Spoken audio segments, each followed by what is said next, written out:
I've actually been representing people on death row for about 31 years. Walter McMillian was wrongly convicted and condemned to death in Monroe County, Alabama, which is about an hour and 45 minutes south of here. Monroeville is the community where Harper Lee grew up and wrote To Kill a Mockingbird. And if you've ever been to Monroe County, it's a community that loves talking about To Kill a Mockingbird. And yet, in the late 1980s, a black man was wrongly convicted and sentenced to death for a crime he did not commit. You didn't kill Rhonda No, Martin? sir. I ain't never seen Rhonda Martin a day in my life. God knows I ain't. Where were you on the day of the murder? At my house. Did you ever go into Monroeville on the day of the murder? No, sir. You never went into town? Never went to Monroe, period. There was a murder that took place in downtown Monroeville. The police couldn't solve the crime. The pressure got so great on the police that I believe they decided to arrest someone even though they knew that person wasn't guilty. And the person they chose to arrest was Walter McMillian. We believe they chose to arrest him because he was a black man who had had an interracial affair. What did he say? With a young white woman. They told me that I was going to prison because of that nigger, and they didn't understand why I wanted to mess with niggers. The trial lasted a day and a half. The jury actually returned a verdict of life imprisonment without parole, but in Alabama, our elected trial judges had the authority to override jury verdicts of life and impose the death penalty. And what happened in this case is that the elected judge, whose name was Robert E. Lee Key, I know you think I'm making that up, but that's true, overrode the jury's verdict of life and imposed the death penalty. I got involved in the case, and we came up with some very dramatic evidence of Mr. McMillian's innocence. I have never had a case where the state's only evidence of guilt comes from one person. It turned out that the man that they got to testify against him, they had coerced him to testify falsely. And for some very bizarre reason, which I'll never understand, they tape recorded the sessions where they were coercing him to testify falsely. Why should anyone believe you now? Right is right, and wrong is wrong. And for a man to straighten his own life out, he must tell the truth.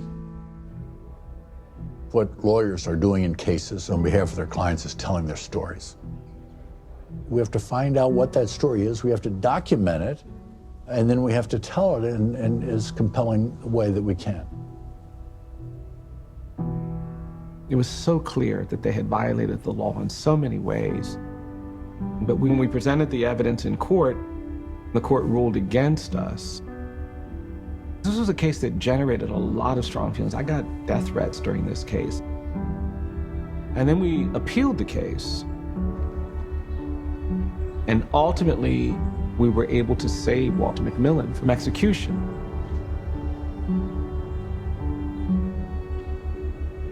For me, the innocence cases are the hardest cases.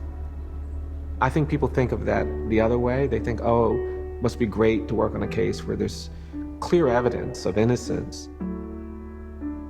But I know that our system is capable of executing innocent people, of turning a blind eye. The injustices in these cases literally jump out at you when you look at them. The race discrimination, the trial by ambush, in many of these cases, the terrible quality of lawyers that many people who are sentenced to death get, so that really their trial is just a legal lynching.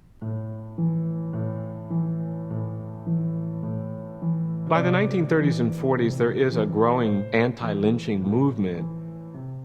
And eventually, the strategy was adopted that we're going to end mob lynching by telling the mob that we'll do it for you. We'll do it indoors. You don't have to do it outdoors. The reliability of these proceedings, the fairness of these proceedings didn't get much better. You have these show trials that last 6 or 7 hours. And the same outcome. We're going to execute this person. And you see the numbers start to rise of legal execution, but in communities of color, it's just legal lynching. People don't realize that the case that mobilized Rosa Parks and Dr. King here in Montgomery was not the bus boycott. It was actually the arrest of a young teen who was wrongly accused of a rape, who was taken to death row, put in the electric chair, and forced to confess. And then they used that to convict him and sentence him to death. And Rosa Parks was outraged, and Dr. King was outraged, and they started asking the governor and other people to intervene. And after a couple of years of that advocacy, they were told not going to do anything. And that young man was executed. And the pain of that was part of the story that then gave rise to the civil rights movement.